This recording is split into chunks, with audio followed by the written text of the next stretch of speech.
Après avoir observé le fonctionnement de certains pays occidentaux, j'ai pu remarquer qu'ils sont parfois très souples dans leurs règlements, contrairement à nous dans nos pays africains où nous sommes des fois très rigoureux. Par exemple, j'ai étudié dans des pays occidentaux où, lorsqu'on donnait un devoir à faire à la maison et à rendre dans un délai d'une semaine, il arrivait souvent qu'au bout du délai, certains étudiants viennent voir l'enseignant pour lui expliquer qu'ils n'ont pas pu terminer le devoir à temps, pour telle ou telle raison. Ils demandaient en fait un délai supplémentaire. En général, ce délai leur était accordé, ce qui me surprenait fortement car je savais qu'en général, chez nous en Afrique, si tu n'as pas fini ton devoir dans les délais, le prof se fera un plaisir de te donner la note 0 et de passer à autre chose, sans autre forme de procès. Personnellement, au début, j'étais contre cette flexibilité des autres, parce que j'estimais que ça les rend paresseux. Seulement, j'ai été surpris de constater que nous qui sommes donc très rigoureux et très durs dans nos règlements, pourquoi on ne voit pas les avantages de cette rigueur? Pourquoi on n'est pas excellent et très développé?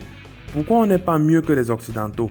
Après plusieurs années de réflexion, j'ai compris que derrière le semblant de rigueur dont on fait montre dans notre façon d'agir, se cache en fait du sadisme et de la méchanceté déguisée sous plusieurs formes. C'est ce dont on va parler dans cette vidéo dans laquelle je vous présente les 3 formes de sadisme que l'on applique entre nous et qui nous causent énormément de tort. A tout de suite. Nos attitudes et décisions affectent incontestablement notre devenir. Dans cette chaîne, nous partageons à travers des exemples certaines leçons visant à améliorer notre compréhension de nous-mêmes et de la société. Le but est que chacun acquiert des connaissances lui permettant de prendre les bonnes décisions pour atteindre ses objectifs. N'hésite pas à laisser un commentaire à la fin de cette vidéo pour donner ton avis, car personne seul n'a le mot d'emploi de la vie. Je t'invite à cliquer sur j'aime, à t'abonner à la chaîne et à activer la petite cloche afin de recevoir une notification chaque fois qu'une nouvelle vidéo sera publiée. Sans plus tarder, on va commencer avec les 3 formes de sadisme. Numéro 1. Nous avons fait de la souffrance une condition nécessaire pour mériter les bonnes choses. On aime bien répandre l'idée selon laquelle dans la vie, il faut souffrir pour avoir les choses, pour mériter les choses. On complique volontairement même ce qui est facile dans le but de faire mériter les choses aux gens par l'intermédiaire de la souffrance. Par exemple, il y a des élèves qui préparent leur mémoire ou leur projet de fin d'études et qui se font littéralement torturer par leur directeur de mémoire. Le directeur leur complique la vie, il ne répond pas aux appels, il ne les assiste pas. Et quand ces élèves tentent de se plaindre, il répond que c'est normal, la vie n'est pas facile. Pour soutenir votre mémoire de fin d'études, vous devez souffrir. À notre époque, on souffrait même plus que vous aujourd'hui. Vous voyez donc qu'on veut toujours nous montrer que pour avoir quelque chose de bien, il faut le mériter. Et pour mériter, il faut souffrir. Certaines personnes ont tellement intériorisé le fait qu'elles doivent souffrir pour obtenir ou mériter des choses, si bien qu'elles sont arrivées à être capables de se faire du mal à elles-mêmes, de se faire souffrir volontairement et inutilement, bien sûr. Elles se sont convaincues que c'est en souffrant, en faisant les choses de la façon la plus difficile possible qu'elles le font bien. Numéro 2. On n'hésite pas à appliquer la loi dans toute sa rigueur lorsqu'il s'agit de punir nos semblables. On n'hésite pas à sanctionner avec la dernière énergie nos semblables qui ont fait des choses certes mauvaises, mais qu'on peut comprendre et pardonner. Il y a un exemple qui me touche jusqu'à présent et qui me servira à illustrer ce propos. En 2019, la date annoncée d'une fête religieuse coïncidait avec le jour d'un examen dans mon pays. Les élèves se sont donc dit que c'était un jour férié et ils ne sont pas allés composer. Seulement, il s'est avéré que cette fête ne devait plus avoir lieu le jour annoncé, mais plutôt le lendemain. Vous savez, la date de cette fête religieuse est liée à l'observation de la lune et souvent il y a de légères confusions dans la prédiction. Donc en fait, puisque la journée n'était plus fériée, les examens ont eu lieu.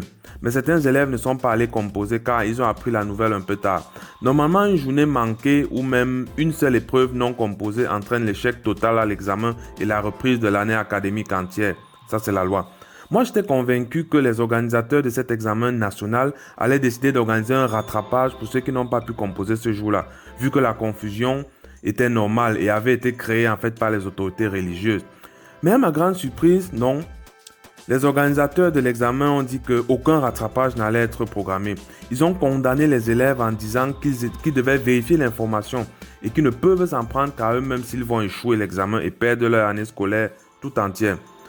Moi, je suis d'accord avec cette déclaration, seulement je me suis demandé ce que cela coûtait d'être indulgent pour cette fois, au vu de l'enjeu. Pourquoi appliquer strictement la loi quand il s'agit de faire du mal? Pourquoi faire perdre toute une année scolaire à ses enfants à cause de si peu?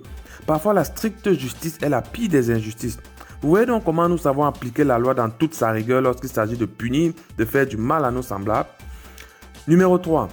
Nous dévalorisons et détruisons nos talents. Un grand artiste avait dit l'ennemi de l'homme c'est l'homme. Il avait raison. Je vais l'illustrer avec un exemple. Dans mon pays, on se plaint de beaucoup de choses. Par exemple, on se plaint que le monde du cinéma est nul, qu'il n'y a aucun artiste de qualité et de renom. Personne de ceux qui se plaignent n'essaie de changer la donne.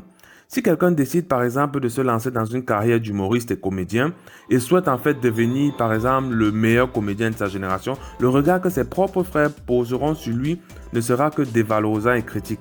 C'est-à-dire qu'il sera sous-estimé. Il entendra des paroles du genre « Le petit s'il dit qu'il veut faire la comédie, il connaît quoi la comédie? Il croit qu'il va faire ça plus que qui? Il croit que ça va lui donner quoi? Il ne va pas aller loin. » Il y a plein d'autres paroles dévalorisantes qu'il entendra. De plus, il sera très critiqué. Ses proches vont passer le temps à lui montrer ce qu'il fait mal. S'il organise un spectacle, par exemple, ses proches vont critiquer son habillement, critiquer le choix de la salle, critiquer ses blagues, bref, critiquer tout. On va même aller jusqu'à le comparer à un très grand comédien et lui dire qu'il ne vaut rien devant lui, qu'il n'a pas le niveau. Quand il voudra parfois se défendre, on lui répondra que « Tu as fait quoi de bon, on a vu ?» Comme si dans la vie on commence au sommet. S'il est un peu faible d'esprit, il va se laisser envahir par toutes ces remarques négatives et il va abandonner. Quelques années plus tard, on lui dira qu'il est un piètre comédien, qu'il n'a jamais rien fait, on a vu. Pourtant, c'est parce qu'il n'a pas été soutenu qu'il s'est découragé. Il a été rabaissé par ceux qui lui diront qu'il n'a jamais rien accompli de significatif dans sa carrière. Et tout le monde va continuer à se plaindre que le cinéma chez nous ne vaut rien. Par contre, si au contraire, il ne se laisse pas décourager, qu'il persévère dans son travail et ses efforts malgré les critiques, le manque de soutien et le manque de considération de ses proches, et qu'il va sous d'autres cieux, dans d'autres pays, il y a des chances que là-bas, il trouve des personnes pour le soutenir, pour l'accompagner, et il peut arriver qu'il réussisse, qu'il devienne célèbre et connu. À ce moment-là, lorsque ses propres frères apprendront la nouvelle de sa célébrité, ils seront fiers de lui et diront à qui veut l'entendre que voilà, c'est notre frère, il est trop fort, il a grandi ici avec nous. Ça, c'est très intriguant. Je me demande pourquoi on ne sait pas soutenir nos proches pour les aider à réussir. Pourquoi ce n'est que lorsqu'un des nôtres va briller ailleurs que l'on reconnaît son mérite par la suite?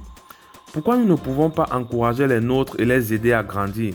Pourquoi savons-nous seulement dévaloriser, critiquer, minimiser pour après dire à quelqu'un qui s'essaye dans un domaine qui n'a pas de talent, qui doit laisser? Est-ce que vous voyez comment on détruit nos talents? Les personnes qui ont de la valeur et qui pouvaient pourtant faire notre fierté et notre mérite ne sont reconnues qu'ailleurs. Pourquoi on est même comme ça? Voilà, c'est sur ces multiples questionnements que je vais mettre un terme à cette vidéo. Pour conclure, je vous exhorte à faire la chose suivante. Quand quelqu'un commence quelque chose autour de vous, soutenez-le, même s'il n'est pas doué. Valorisez-le. C'est de cette façon qu'il prendra confiance en lui et qu'il deviendra très fort.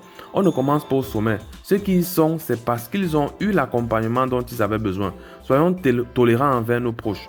Lorsque vous réagissez face à quelqu'un qui s'essaye, assurez-vous que votre réaction soit constructive, lui permette de progresser, d'évoluer. Ne lui dites pas des choses pour le démoraliser. Il n'en a pas besoin. Il a besoin de votre soutien pour vous faire honneur. J'espère que ce message pourra changer votre façon d'agir. Je vous invite à l'appliquer dès à présent. Par exemple, pour moi qui ai créé cette chaîne YouTube récemment, vous pouvez me soutenir en partageant cette vidéo à vos proches qui pourraient être intéressés par ce type de contenu. Ce serait votre contribution.